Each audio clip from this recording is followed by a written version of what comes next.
आत्मबोध कैसे हो।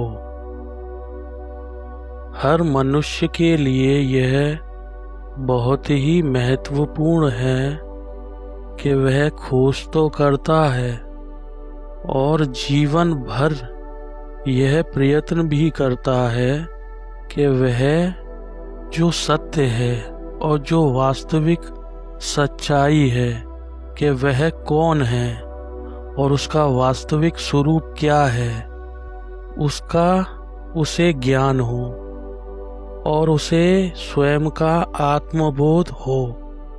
हर मनुष्य चाहता है कि वह अपनी असली पहचान में जगे और अपने आप को पहचाने। पर यहाँ होता क्या है कि मनुष्य का मन जो चलायमान है और सदा से चंचल है, वह यह कार्य सिद्ध नहीं होने देता है। वह आपको इतना गिराए रखता है कि कभी जीवन में ऊपर उठने ही नहीं देता है। यह सदैव सतत सबके साथ होता है।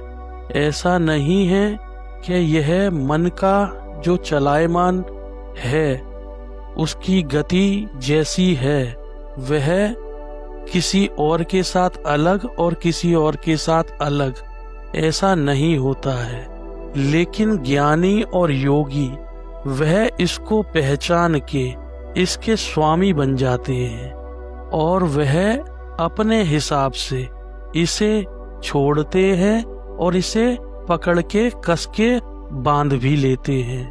तो यह उनका अभ्यास इतना दृढ़ हो जाता है कि जब योगी और जब एक ब्रह्म ज्ञानी गुरु यह कला सीख जाते हैं तो वह अपने शिष्यों को, अपने अनुयायियों को, सबको यह प्रसाद बांटते हैं, यह ज्ञान बांटते हैं और बताते हैं और समझाते भी हैं कि आप अपने मन को कैसे वश में कर सकते हैं और उसके स्वामी बन सकते हैं। तो आप सभी को भी अपने मन पे लगाम लगानी है बस, क्योंकि आप मन के स्वामी हैं। लेकिन जब तक आप मन से जुड़ के अपने आप को मैं शरीर, मैं ये, मैं फलाना, मैं ये, मैं वो मान के फंस रहे हैं, तब तक आप अपने आप को नीचे गिरा रहे हैं और वह मन आपको यह करवा रहा है और आप उसके द्वारा यह करे जा रहे हैं। लेकिन विवेकवान पुरुष और जो अपने आप की जानकारी स्वयं की चाहता है, वह सदैव सतत इस पे निगाह रखता है। वह इस चंचलता को पकड़ता है और इसके बहकावे में नहीं आता है। वह पुरुषार्थ करता है, वह संयम बरतता है, वह संस्कार भी रखता है और उसके साथ साथ सुमिरन करता है, सत्संग ज्ञान की बातें सुनता है। अच्छे अच्छे संस्कार उत्पन्न होते हैं उसके और उन संस्कारों को वह अपने जीवन में उतारता है और एक मार्ग बना लेता है कि इस मार्ग पे ही मुझे चलना है और मन को दूसरे मार्ग पे भटकने नहीं देना है। इसके लिए वह प्रयत्न भी करता है और ऐसा प्रयत्न करता है कि वह अपने लक्ष्य तक पहुंच जाता है। लेकिन लोगों को क्या लगता है, अरे यह तो बहुत ही कठिन है, यह मार्ग तो हमसे नहीं हो पाएगा। भला मन के स्वामी हम कभी बन सकते हैं? अरे नहीं, हमसे कैसे हो पाएगा ये।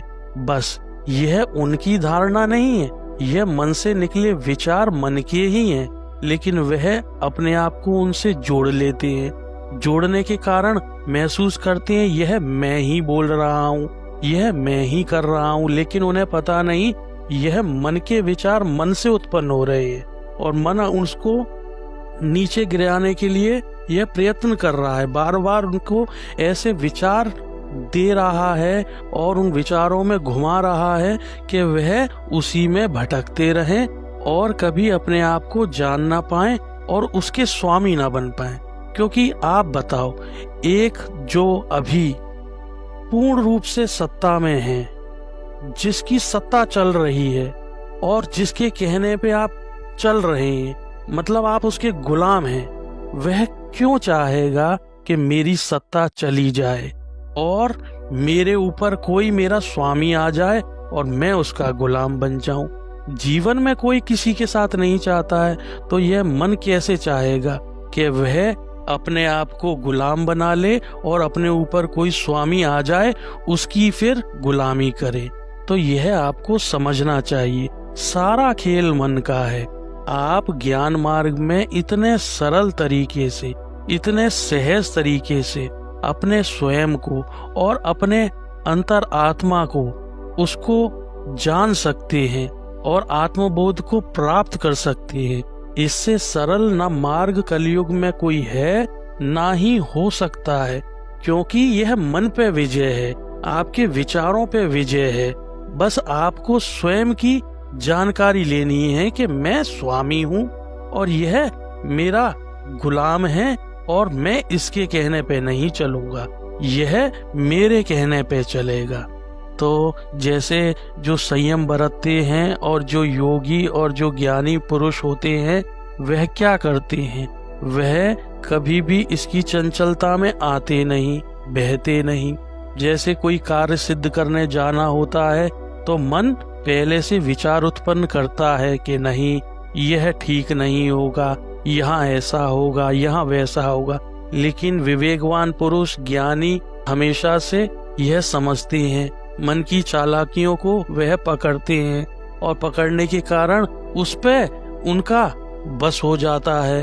और जब मन के ऊपर वो पूरी तरह स्वामित्व अपना बना लेते हैं तो मन गुलाम बन के कुछ भी ऐसे विचार उत्पन्न नहीं करता, वह शांत बना रहता है और ज्ञानी के, ब्रह्म ज्ञानी के सारे कार्य सफल होते हैं, सिद्ध होते हैं। ज्ञानी पुरुष तो कोई भी संकल्प ब्रह्मांड में छोड़ दे, ऐसा कोई कार्य नहीं जो सिद्ध ना हो। वह इतना प्रबल हो जाता है, इतना उसमें आत्मबल होता है कि ज्ञानी अगर कोई भी संकल्प छोड़ दे तो पूरा ब्रह्मांड की सत्ता उसको पूरा करने में लग जाती है और यह सत्य है। तो इसके लिए आपको भी अपने मन पे पहले विजय पानी है। आत्मबोध तभी होगा, अपनी आत्मा का अनुभव आपको तभी होगा जब आप अपने स्वयं की खोज करने के लिए एक कदम आगे बढ़ेंगे, प्रयत्न करेंगे। क्योंकि आपने जीवन गवा दिया, कितने साल गवा दिए, अब कितने साल और बाकी हैं किसको पता है? ना आपको खबर, ना किसी और को खबर। तो जो समय बचा है, जितना भी बचा है, उसमें अपनी खोज कर लो। देखो, शास्त्र पढ़ लो, मंत्र जाप कर लो और भजन कीर्तन कर लो, तप कर लो, सब कर लो, लेकिन आपको सब जगह अपने मन को तो शांत करना ही पड़ेगा। आप तप करेंगे तो बहुत तप करेंगे, बहुत तप करेंगे, लेकिन आपका मन अगर गवाही ना दे और वह ना कहे कि नहीं, ये तप नहीं कर पाएगा, तू हार जाएगा, तू हिम्मत हार जाएगा, ऐसे करके विचार उत्पन्न करने लगे, तो वह तब भी आप नहीं कर पाएंगे। तो वहां भी आपको अपने मन पे तो विजय पानी ही पड़ेगी। ऐसे ही भजन आप जब भी करेंगे, मन आपके आड़े आएगा तो वह भी आपको बोलेगा, भजन करके क्या फायदा, क्यों कर रहा है, जल्दी से खत्म कर, जल्दी से यहाँ से निकलो। तो ऐसे मन के विचार आएंगे और आपको वह भजन भी नहीं करने देगा। अरे बहुत सारे काम पड़े हुए हैं, वहां जाना है, यहाँ जाना है, इतना नुकसान हो जाएगा। तो यह सब मन के विचार हैं जो आपको भटकाएंगे, तो वहां भी आपको भजन नहीं करने देंगे। तो मंत्र जाप करोगे, मंत्र जाप में भी आप जब भी बैठोगे तो मन कहेगा, अरे जल्दी जल्दी कर, जल्दी जल्दी, क्यों इतना रुक रहा है, क्यों इतना समय ले रहा है, अरे वहां जाके काम पड़ा हुआ है, वहां इतना बड़ा व्यापार पड़ा हुआ है, वहाँ इतना घाटा हो रहा है, वहाँ इतना नुकसान हो रहा है। तो मन आपको जल्दी जल्दी करवाएगा, लेकिन आपको नहीं पता है यह मन करवा रहा है। आप समझेंगे यह आप ही बोल रहे हैं, यह आप ही कर रहे हैं, लेकिन यह सब मन की परिकल्पनाएं होंगी, मन से उत्पन्न विचार होंगे जो आपको उलझाएंगे, नीचे गिराएंगे और अपने स्वयं की पहचान नहीं होने देंगे। इसके लिए आपको अपने मन पे तो विजय पानी ही पड़ेगी। तो लग जाइए। सर्वप्रथम कुछ काम मत कीजिए, बैठे बैठे, लेटे लेटे, जहाँ हैं, जैसे हैं, जिस हाल में हैं, बस विचारों को देखने वाले बन जाइए। अगर आप कुछ सुन भी रहे हैं तो देखिए, अपने मन को टटोलिए कि वह सुन भी रहा है या कोई और विचार उत्पन्न कर रहा है कि नहीं, बहुत सुन लिया, ये ज्ञान की चीज नहीं सुननी, हटा दो। ऐसे भी विचार आएंगे। तो जब भी ऐसे विचार आए तो उनको पकड़ो, नहीं, मुझे तुझे वश में करना है, मुझे तेरा स्वामी बनना है, क्योंकि मैं हूं तेरा स्वामी, तू मेरा गुलाम है। इस तरीके से अपने मन को वश में करो, शांत करो, और प्राणायाम करके कुछ ना हो तो बस आंखें बंद करके ध्यान में गोता मारो, अपने भीतर झांको, क्या चल रहा है, श्वासों पर ध्यान दो, और धीरे धीरे अपने मन को इतना शांत कर लो कि वह बैठने लगे, वह शांत होने लगे। और जब वो शांत होने लगेगा, आपकी एक रिदम बन जाएगी, और वो रिदम जब बन जाएगी तो आप अपने मार्ग पे, जो ज्ञान मार्ग के भीतर आप खोजना चाह रहे हैं, वह आपका स्वयं प्रकट होने लगेगा। और जब प्रकट होने लगेगा तो सब कुछ खुल जाएगा, सारे भेद खुल जाएंगे, आप सब जान जाओगे कि मन के ऊपर तो क्या क्या चल रहा था, हमें खबर तक नहीं थी। हम स्वामी थे और बताओ गुलाम बने पड़े हुए थे, पूरा जीवन बर्बाद कर दिया, इतने साल बिता दिए, यह परम आनंद कहाँ छुपा हुआ था, हमें तनिक भी पता नहीं था। तो आप भी लग जाइए, अपनी खोज कीजिए और स्वयं में गोता मारिए, मन के चंगुल में मत फंसिए, यह तो आपको नीचे ही गिराना चाहता है। तो ऐसा ना करें। अपने आप के लिए, अपने स्वयं के लिए, अपने जीवन के लिए कुछ अच्छा करें और अपने आप को जान लें। ओम आनंद आनंद।